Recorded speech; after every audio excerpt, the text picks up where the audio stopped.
السلام علیکم ورحمۃ اللہ وبرکاتہ۔ مونچھیں کتروانے کے حوالے سے یعنی مونچھوں کو صاف کروانے کے حوالے سے حدیث مبارکہ میں ذکر ہے، انشاءاللہ العزیز بہت زیادہ نفع اور فائدہ ہونے والا ہے۔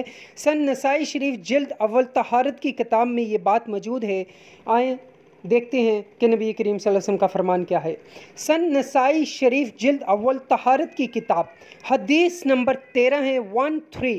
حضرت زید بن ارقم رضی اللہ تعالیٰ عنہ سے روایت ہے کہ رسول اللہ صلی اللہ علیہ وسلم نے ارشاد فرمایا، جو شخص مونچھ کے بال نہ کاٹے وہ ہم میں سے نہیں ہے۔